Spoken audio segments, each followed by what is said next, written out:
اعلانات سے زیادہ ضروری ہے کہ اس کے اوپر ٹھوس اقدامات کیے جائیں اور اس کو بڑا ہی سیگا راز میں رکھ کے اس پر کارروائی کی. اچھا عمر صاحب، آپ پیسہ $100 ارب کو آسان نہیں ہے باہر لے جانا. ہنڈی کے ذریعے یا دیگر ذرائع کے ذریعے جب ہمارے اینٹی منی لانڈرنگ ایکٹ موجود ہے، بے نامی ٹرانزیکشن ایکٹ موجود ہے، اور آپ تو ٹیکس پیئر کا کام کرتے ہیں، کوئی ٹیکس پیئر ایسا پاکستان میں ہے جو تاجر ایسا ہے جو پیسہ لے جا سکتا ہے باہر؟ کہنا بڑا آسان ہے. یہ فی الوقت جتنے ہمارے سختی ہے، میں اس وقت کہوں گا اس وقت ہمارے ادارے جاگ رہے ہیں اور ان کی بڑی سختی ہے ان چیزوں کے اوپر. میرے خیال میں ممکن نہیں ہے. اس کی 1/10 اماؤنٹ چلی گئی ہو تو وہ بھی ایک بہت بڑی اماؤنٹ ہے، وہ بھی کم میرے خیال. دیکھیں اس کے اوپر یہ ایک ایسی چیز ہے کہ اس کو پوری تحقیق کے بعد ہمیں اس کے اوپر کارروائی کرنی چاہیے، پریس کانفرنس سے کرنے کی. اشرف قمر صاحب، آپ تو انکم ٹیکس کو جانتے ہیں، اس میں رہے بھی ہیں. آپ سمجھتے ہیں وہ ٹیکس تاجر اس طرح کا اپنا پیسہ باہر لے جا سکتا ہے جو ہمارے ٹیکس کے قوانین ہیں ان کے مطابق دیکھتے ہوئے؟ نہیں، ایسا یوبی صاحب پاسبل ہی نہیں ہے کہ کوئی بندہ جو ہے وہ یہاں سے پاکستان سے پیسے جو ہے وہ لے جائے. ایک تو یہ ہماری مانیٹری پالیسی وہ بہت سخت ہے، آپ کو پتہ ہے اینٹی منی لانڈرنگ کا ایکٹ وہ بھی موجود ہے. اس کے علاوہ جو ہماری ایجنسیز ہیں وہ اس کو بڑا پراپرلی اس کو کنٹرول کر رہی ہیں. ایسا ہو نہیں سکتا کہ کوئی بندہ جو ہے وہ پیسے یہاں سے پاکستان سے باہر لے جائے. یہ اسٹیٹ بینک کی مرضی کے بغیر آپ کیسے یہاں سے نکال کے لے جائیں؟ یہ ہو سکتا ہے یہ حوالہ ہنڈی والا کو سلسلہ یہ تو ہمیشہ سے چلتا آیا ہے، لیکن اس کا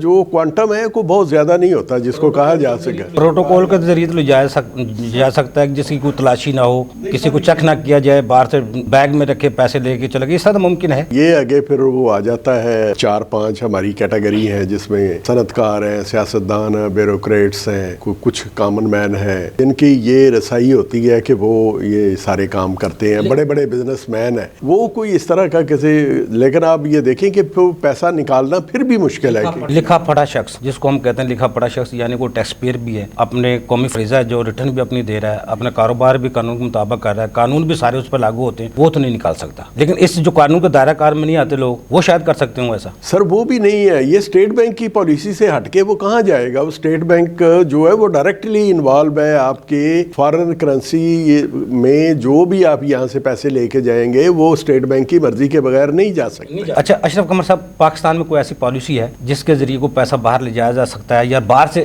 پاکستان میں لایا جا سکتا ہے؟ نہیں، وہ دیکھیں یہ ایک الگ ڈبیٹ ہو جاتی ہے. یہ نہیں، یہ اس سے کورلیٹ نہیں کرتی. وہ جو ابھی خواجہ صاحب نے جیسے فرمایا ہے، یہ جو نقوی صاحب کی سٹیٹمنٹ ہے نا، یہ اس سے کورلیٹ نہیں کرتی. یہ دیکھیں پاکستان میں تو اگر ہم انسینٹیو بھی نہیں دیں گے کسی کو کہ وہ آ کے یہاں سرمایہ کاری کرے، اپنے پیسے لگائے، پہلی بات تو یہ ہے کہ پاکستان میں جو انویسٹمنٹ ہے یہ بہت مشکل ہے، کیونکہ وہ دیکھتے ہیں کہ یہاں پر سیاسی عدم استحکام ہے، معاشی عدم استحکام ہے، اور جو گورنمنٹ آتی ہے وہ آ کے اپنی پالیسیاں بدل دیتی ہیں، پرانی پالیسیاں ساری ختم، اور جو ٹیکسیشن کا سسٹم ہے. پھر اس میں سب سے بڑی مشکل جو انویسٹر کے لیے پاکستان میں جو پیسہ لے کے آتا ہے اس کے لیے یہ ہے کہ وہ اب یہ پیسہ یہاں لے تو آیا ہے، اب اس کو انویسٹ کرے گا کیسے، کیونکہ یہاں ون ونڈو کا سسٹم تو ہے ہی نہیں. جو پہلے انویسٹر آ بھی چکے تھے وہ اپنا ذاتی پیسہ منافع بھی نہیں لے جا سکتے تھے باہر. اسٹیٹ بینک کی اس پہ پابندی ہے نا، چونکہ ہمارے پاس ڈالر نہیں ہے تو وہ کیسے وہ یہاں سے اس کو الاؤ کریں گے کہ وہ پیسہ اپنا جو ہے باہر لے جائے. تو یہ اسٹیٹ بینک الاؤ نہیں کر رہا. تو اسی وجہ سے جو ہے وہ کوئی بندہ ہمارے ملک سے جو اپنا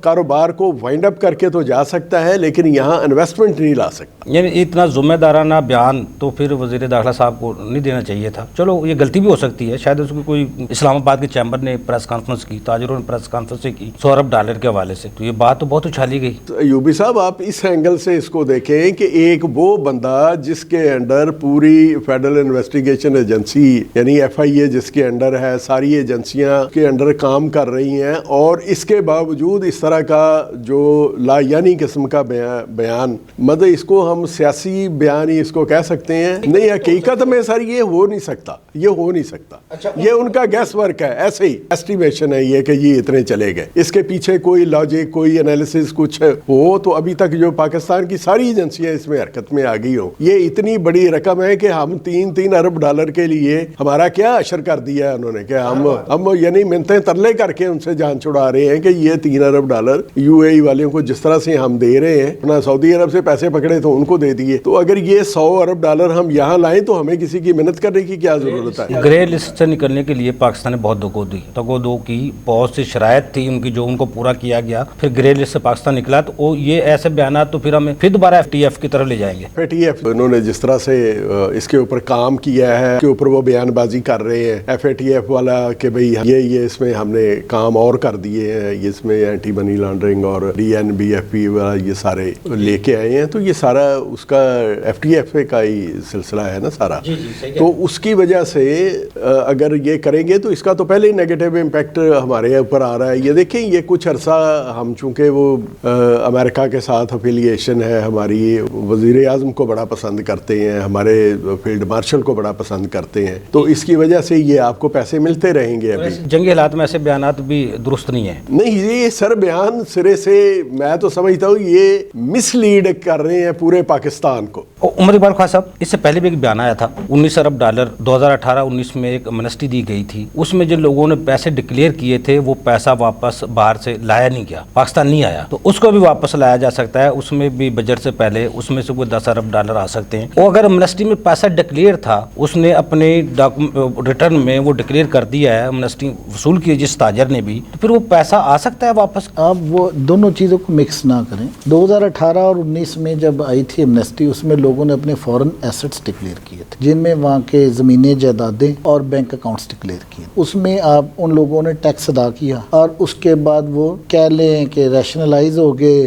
ریگولرائز ہو گئے. وہاں پر کوئی ایسی شرط نہیں تھی کہ وہ بندہ پاکستان پیسہ واپس لائے. اگر وہ لا سکتا ہے, ویسے حکومت پاکستان چاہے تو وہ تاجر لا سکتا ہے. اس ایمنسٹی کا سب سے بڑا فائدہ کیا ہوا, وہ تمام جو میرے خیال میں تو 10 سے 13 ارب ڈالر تھا, آپ 19 کہہ رہے ہیں, وہ ہماری ایک ٹیکس ریونیو کی کلیکشن کا سبب بن گیا. وہ لوگ جو پہلے بالکل ٹیکس نہیں دے رہے تھے, اب اپنی فورن انکم کے اوپر کروڑوں روپیہ سالانہ ٹیکس دے رہے ہیں. تو میرا نہیں خیال کہ حکومت کو کوئی ایسی ضرورت ہے کہ ان ایسٹس کو پاکستان لانے کی طرف کوشش کی جائے, کیونکہ اس سے تو پاکستان کو ریونیو جنریٹ ہو رہا ہے, بہت زیادہ ریونیو جنریٹر ہے. I am working for many of dozens of such people. ان سب کے ٹیکس کروڑوں روپے میں, ایک بندہ کروڑ ہر روپیہ ٹیکس دے رہے ہیں. آپ نے انہی ایسٹس کے اوپر CVT بھی لے رہے ہیں 1% سال کی, اور انہی ایسٹس کے اوپر انکم ٹیکس بھی لے رہے ہیں, انہی ایسٹس کے اوپر ہر طرح کا ٹیکس وصول ہو, تو آپ کو کیا ضرورت پڑی ان کو چھیڑنے کی. یہ پھر اگر جو باہر سے پیسہ لانا چاہ رہے ہیں, اگر امنسٹی کا پیسہ ڈکلیئر ہے اس کو لانا چاہ رہے ہیں, یا $100 ارب جیسے چلا گیا اس کو لانا چاہ رہے ہیں, تو کیا امنسٹی دوبارہ دینی پڑے گی؟ کریکٹیو میئرز لینے پڑیں گے.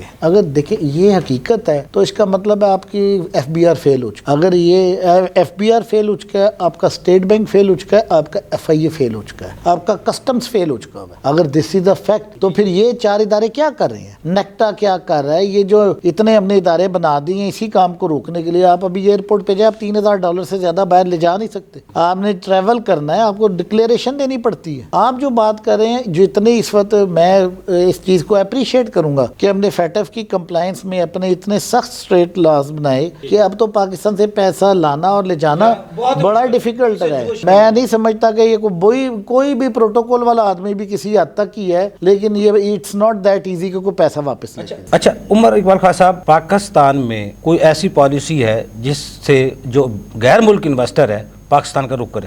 اس وقت سر دست کوئی پالیسی, بالکل کوئی پالیسی نہیں ہے, اور حکومت کی صرف توجہ ہی نہیں ہے. اس ملک میں آپ نے جو میکسیمم انکم ٹیکس کا ریٹ ہے کہ پرسنل اور کارپوریٹ انکم کے اوپر, وہ میکسیمم ریٹ سپر ٹیکس وغیرہ ڈال کر 69% ہے. ایسے ملک میں 69% کے اوپر ٹیکس کے اوپر تو کوئی پیسہ لائے گا نہیں پاکستان میں. کیوں لائے گا؟ Tell me one good reason کہ اگر آپ پاکستان پیسہ لانا چاہتے ہیں, یہاں پر خطے کی سب سے زیادہ ہائیسٹ, بلکہ دنیا میں اتنا ریٹ نہیں ہے کہیں پر بھی, 69% ٹیکس کا ریٹ ہے, تو کیوں آپ پاکستان میں پیسہ لیں؟ اگر 69% ٹیکس ہے, کیا اس کے مطابق سہولیات بھی ہیں؟ میں تو سہولیات تو صفر ہیں. انویسٹر اگر آپ نہ چلے وہ ٹیکس دے بھی, لیکن اس کو وہ معیار, وہ سہولیات, وہ چیزیں ملتی ہیں, وہ جب چاہے اپنا سرمایہ کار یہاں سے نکال سکتے. پہلی بات سیکیورٹی, ایجوکیشن, آپ کی ہیلتھ کہہ لیں, یہ چیزیں اسٹیٹ کی ذمہ داری ہوتی ہے, جس میں پاکستان کی اسٹیٹ بالکل زیرو ہے. یہاں پر ایجوکیشن بھی پرائیویٹ سیکٹر سے لو, ہیلتھ بھی پرائیویٹ سیکٹر سے لو, سیکیورٹی گارڈ بھی اپنا رکھو. تو وہ تو آپ اس لحاظ سے انویسٹر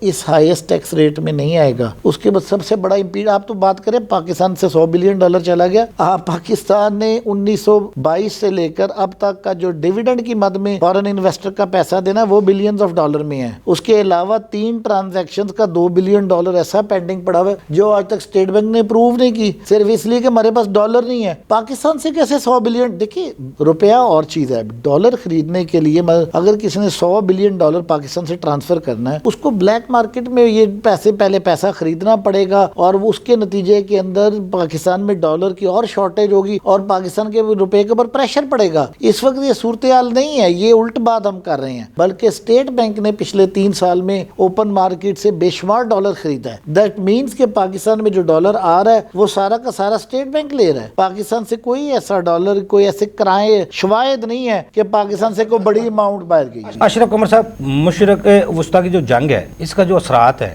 بنگلہ دیش، دبئی، UAE، اس کا پیسہ نکل کر ملیشیا، انڈونیشیا جیسے ملکوں میں جا رہا ہے جو پاکستان کی طرف آنا چاہیے تھا۔ آپ کیا سمجھتے ہیں اس کے پیچھے ہماری ٹیکس سسٹم ظالمانہ ہے یا کمپلیکیٹڈ ہے یا ٹیکس ریٹ زیادہ ہے، یہ وجوہات ہیں یا اور کوئی وجوہات ہیں؟ جو بزنس مین ہے وہ سب سے پہلے اپنی سیکیورٹی چاہتا ہے کہ جو میں یہاں انویسٹمنٹ لا رہا ہوں وہ میری سیکیور ہے، میری جان کو کوئی خطرہ نہیں ہے، مجھے کوئی پریشانی نہیں ہے، مجھے گورنمنٹ کی طرف سے کوئی تنگی نہیں آئے گی، میرے لیے کوئی مسئلے مسائل پیدا نہیں ہوں۔ تو جہاں اس طرح کی یہ ساری چیزیں نہیں ہوں گی، سیکیورٹی بھی نہیں ہے، معاشی استحکام بھی نہیں ہے، اور عدل کا جو نظام ہے اس کے اوپر عمل درآمد بھی جلدی نہیں ہوتا، تو ایسے ملک میں تو کوئی اپنی انویسٹمنٹ لے کے نہیں آتا۔ نمبر 2، اگر انڈونیشیا یا ملائیشیا میں یہ پیسے جا رہے ہیں تو اس کی وجہ یہ ہے کہ انڈونیشیا اور ملائیشیا میں 1 ونڈو انہوں نے آپریشن رکھا ہوا ہے۔ آپ نے ایک ادارے سے پرمیشن لینی ہے کوئی انڈسٹری لگانے کے لیے، آپ کو یہ 29 یا 20-30 اداروں سے NOC لینے کی ضرورت نہیں ہے۔ اگر آپ یہ 20-30 اداروں سے NOC لیں گے تو اس کا مطلب یہ ہوا کہ آپ انڈسٹری لگا ہی نہیں سکتے۔ اس کا مطلب وہ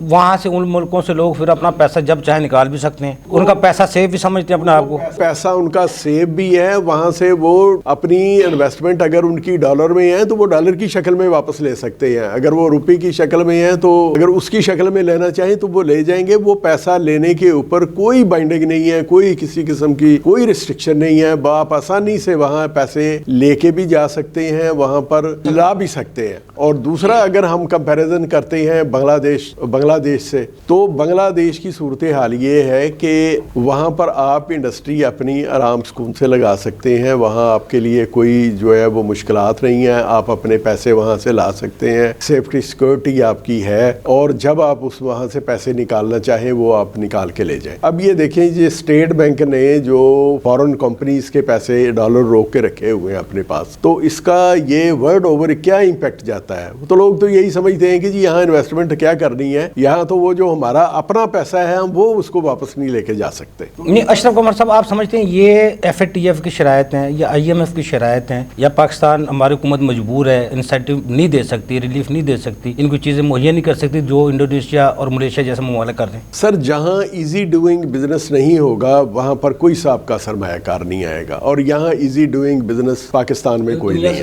لیکن دنیا سے لیبر پاکستان میں سب سے سستی لیبر ہے، پاکستان میں سستی لیبر ہے، لیکن آپ یہ دیکھیں کہ یہ جو ہمارا بنگلہ دیش، انڈونیشیا، ملائیشیا میں جو ان کی لیبر ہے نا، وہ لیبر سب کو انہوں نے ٹیکنیکل اس کے اندر سکل پیدا کی ہے۔ یہ ہماری لیبر جو ہے نا وہ اس طرح کی لیبر جس طرح کی ہماری ہے نا، یہ ان کے پاس نہیں ہے، وہ مائنڈ سیٹ ہی نہیں ہے، سارا کچھ ہے یہاں پر، لیکن جو سکل ہے وہ سکل نہیں ہے۔ وہاں کا جو ورکر ہے نا چھوٹے سے چھوٹا، میں جب یورپ میں بھی جاتا ہوں اکثر، میں نے تقریباً کوئی اب تک وہ 15-20 جو کنٹریز ہے میں نے اس کو وزٹ کیا ہے، آپ یقین کریں کہ وہاں پر جو صفائی کرنے والا ہے نا وہ وہاں کا لوکل بندہ ہوتا ہے، اس نے وہ لی ہوتی ہے مشین سے اور اس کے ساتھ وہ سڑکوں کے اوپر صفائی کر رہا ہے، اور جو لیبر کلاس ہے اس کو سب سے زیادہ وہ سیلری دیتے ہیں۔ جو سڑک بنانے والا ہے وہ دفتر میں بیٹھنے والے سے زیادہ سیلری لیتا ہے، یعنی کہ جو ہاتھ سے محنت کرنے والا ہے وہ دفتر میں بیٹھنے والے سے زیادہ پیسے وصول کرتا ہے، زیادہ پیسے لیتا ہے کیونکہ اس کے پاس سکل ہے، اس کے بغیر کام نہیں چلتا۔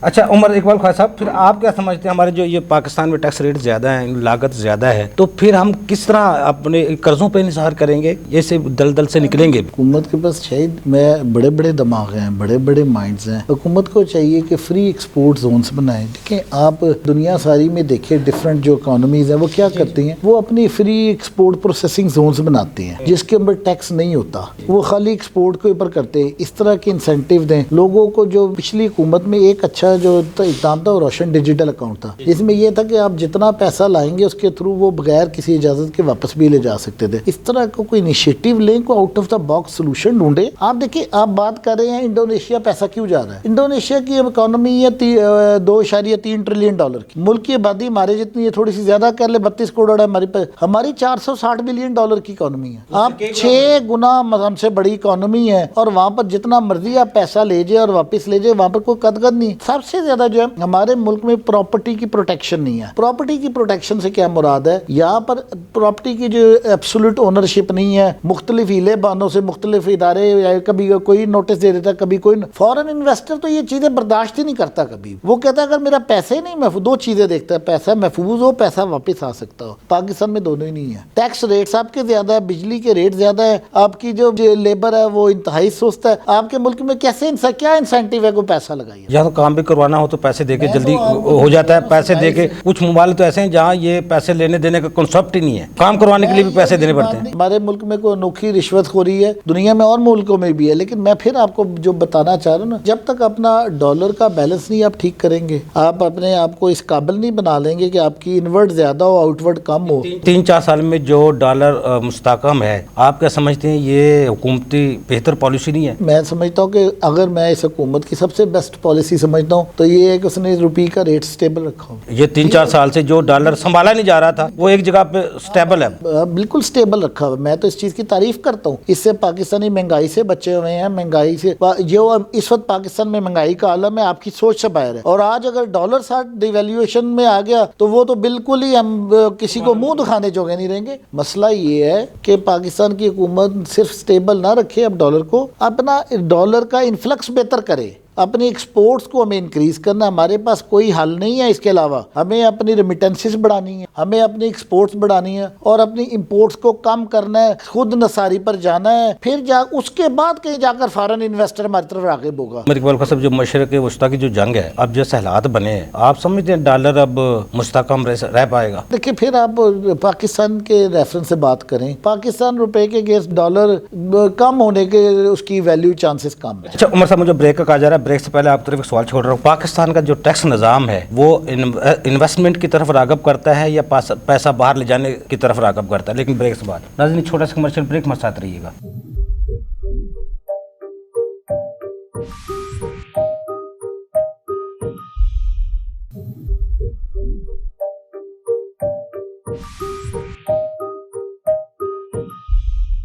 ویلکم بیک ناظرین. جی عمر صاحب، دیکھیں، اس وقت جو ٹیکس کا نظام ہے نا آپ کو حوصلہ افزائی نہیں کرتا، آپ کی حوصلہ شکنی کرتا ہے. وہ پاکستان کا ٹیکس نظام، دیکھیں، ایکسپورٹر مال بیچتا ہے پاکستان سے باہر، اس کی آمدن کو آپ نے ٹیکس کر دیا نارمل ریٹ پہ. پہلے ایک وقت تھا چلے ایکسپورٹر کے اوپر آپ 1-1.5% ٹیکس لیتے تھے. ایکسپورٹر کو آپ نے انسینٹیو دیا ہی نہیں ہوا. ایکسپورٹر تو اب بیچارہ ہر وقت ٹیکس والے محکمے کو بھگتتا رہتا ہے، اپنے کھاتے پیش کرتا رہتا ہے. وہاں پر آپ نے ایکسپورٹر کو تو کل کر دیا. ایکسپورٹس کو کل کرنے میں اس ٹیکس کا نظام کا بہت بڑا حصہ ہے. آپ نے جو اس کا ٹیکس کٹتا ہے اس کو منیمم ٹیکس رجیم کر دیا. میں پھر حکومت سے مطالبہ کروں گا، اگر ایکسپورٹس کو انکریز کرنا ہے، ایکسپورٹس کو پریزمپٹیو ٹیکس رجیم میں لے کے جائیں، اور ایکسپورٹر کو سستا قرضہ دے، ایکسپورٹر کو سستی بجلی دیں. ایکسپورٹر تب پاکستان میں ایکسپورٹ اورینٹڈ انڈسٹریز لگ سکتی ہیں. ادروائز تو یہ آپ کیا کر رہے ہیں؟ وہ چائنیز گاڑیاں منگوانے کے لیے اسمبلنگ پلانٹس لگا رہے ہیں، جس سے آپ کا کبھی بیلنس آف پیمنٹس ٹھیک نہیں ہو سکتا. اچھا عمر صاحب، آپ کیونکہ ٹیکس کو بہتر جانتے ہیں، اتنا ریلیف حکومت نے ایکسپورٹر ٹیکسٹائل سیکٹر کو دیا، زیرو سیکٹر کو دیا. اگر یہی ریلیف اگر میڈیم اور اسمال میڈیم لوگوں کو، چھوٹے چھوٹے کارخانوں کو دیا جاتا تو آج ہم کہاں کھڑے ہوتے؟ سر، گزارش یہ ہے کہ پہلی بات تو ٹیکسٹائل والوں کا ریلیف ختم ہو چکا ہوا ہے. لیکن آپ کی بات ٹھیک ہے کہ ٹیکسٹائل سیکٹر کو ہم نے بہت زیادہ ریلیف دیا. یہی تو میں کہہ رہا ہوں، دونوں ہمارے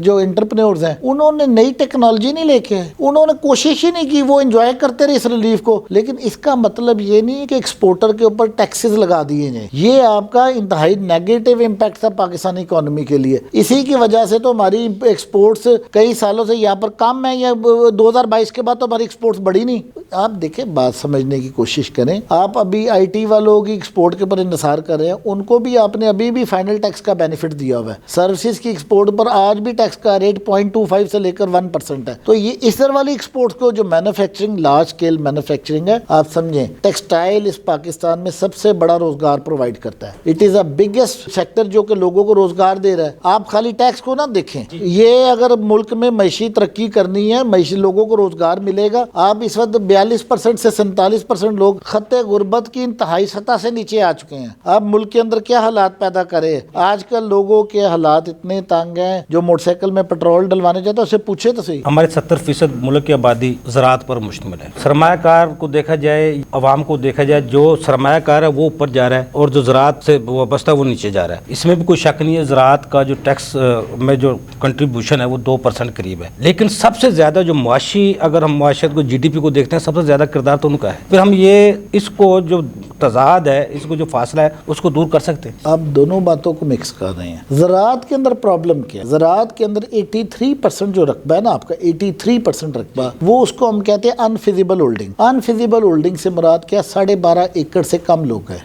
وہ ان لوگوں کے پاس رقبہ ہے جن کی ہولڈنگ 12 ایکڑ سے کم ہے. دنیا کی کوئی بھی کتاب کہتی ہے 12 ایکڑ سے کم رقبے والا بندہ انکم ٹیکس کی بریکٹ میں نہیں آ سکتا, وہ اپنا خرچہ ہی نہیں نکال سکتا. 12 ایکڑ سے کم والا جتنا زراعت کا جس نے رقبہ رکھا ہوا ہے نا, وہ کسی صورت بھی ٹیکسیبل انکم نہیں جنریٹ کر سکتا. اس لیے یہ مت ختم کر لیں کہ زراعت پر ٹیکس نہیں ہے. زراعت کے اوپر پچھلے سال پنجاب حکومت نے زرعی انکم ٹیکس لگایا جس کا ریٹ فیڈرل FBR سے بھی زیادہ رکھ دیا تھا, اور وہ ابھی پرسوں پنجاب اسمبلی نے واپس لیا ہے. کہنے کا مطلب یہ ہے کہ 12 ایکڑ سے اوپر جو 17% ذمہ دار ہے, بڑا ذمہ دار آپ کہتے ہیں, وہ 17 سے 18% لوگ ہیں. باقی تو سارے بیچارے نان ٹیکسیبل ہیں, وہ تو بلو ٹیکسیبل لمٹ کے بریکٹ میں آتے ہیں. ان کو کیوں ٹیکس لگانا ہے؟ پھر وہی بات ہے, یہ زراعت ہے جس نے آپ کے معاشرے میں امن امان اور بے یقینی ختم کی ہے. زیادہ تر لوگ جو زراعت سے وابستہ, ان کے جانور اپنے ہوتے ہیں, ان کا گھر کا کنک اناج مل جاتا ہے انہیں, اور اس سے ہمارا معاشرے میں ایک بے یقینی ختم ہوتی, بے چینی نہیں ہوتی. اگر یہی لوگ بے چین ہو جائے تو آپ کی حکومت نہیں سے, یہ تو آپ کا معاشرہ نہیں کھڑا ہو سکتا. صحیح کہہ رہے ہیں اشرف قمر صاحب. $100 ارب